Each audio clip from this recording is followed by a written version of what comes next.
What's up guys, it's Cristian Mercado. Today I'll be walking you through my color grading process. I have done multiple color grading videos in the past, but this one is a newly updated one because I have changed a couple things that made my videos look better. So let's get to it. Right here, you see I shoot in S-Log3 on my Sony FX30, so I love S-Log3. As you might not know, that in DaVinci Resolve, the color grading is a bit different. Let's go to one of my color clips. There's nodes, which are basically different increments for getting different grades. So what I usually do, let's start from the very beginning. Power grades are basically, you can save color grades. You grab a still from a video and you put it in your power grade folder. So the most recent one, I double click it, automatically puts all the nodes in place. I just right click, clean up node graph, straight line. See, it looks pretty good. There is some tweaking though because some different videos have different, styles you need to edit with. So what I do is disable everything and say exposure, don't disable exposure. This is the Rec 709 file to turn my footage from S-Log3 to radio footage. I actually have two options. This is S-Game 3 City Rec 709, so it's a bit more contrasty and bolder. And this one I did myself. I didn't take a file or anything, which I like this better because it's more soft. You see how that soft skin tones are perfect. This is just harsh. This is harsh and I don't really like it. I like having a good base like this. Exposure is where I adjust the gain and lift wheels. So what you usually want to do is make sure your gain is around 896 in the scopes. But sometimes you go a bit higher. For me, I go a little bit higher though. You want to make sure there's a waveform doesn't go past because that just overblows it. So what I do is take it to a limit most of the time. And then for the bottom, same thing. You want to take it to low before it passes. See, it looks pretty good. From the old one, that looks good. Correction is where I bring the shadows up and bring the highlights down. So the highlights, usually the windows light, I bring down. Shadows I bring up a little. So what this does is basically add high dynamic range to the video, and it just makes it look smoother. Then the grade is just a few simple things. The grade is just the 110 temperature, so that makes it a bit warmer. Because I like my videos towards the warmer side. I got a 15 tint, so towards the magenta. Right now it looks a bit greenish, so I just add a 15 as a tint. Or what? I just add 15, and then add a bit of magenta so it kind of evens out the tint. And after that, I add a glow.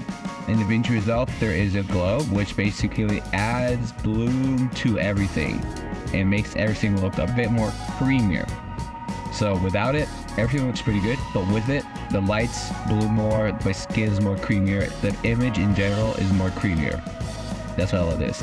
Blood, it's a minimal tone done by Blade, and by the way, I'll put a link in the description down below because this is the best light you can have.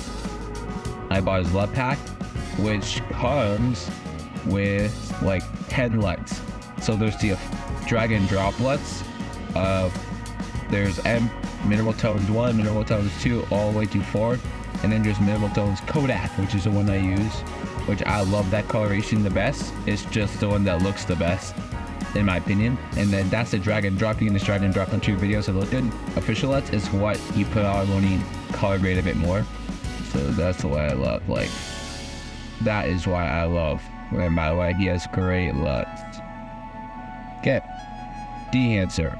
Now Dehancer is a paid plugin, but I gotta thank Dehancer for this because, it was them, they basically sponsored me for this video. Not this exact one, but for a video in the past, but I'm just gonna announce them and talk about them because I really love Dehancer. And they did not pay me to say anything good about Dehancer. They just told me to make a video and review with Dehancer. Basically does film emulation. I do not, there's all this stuff I do not enable film.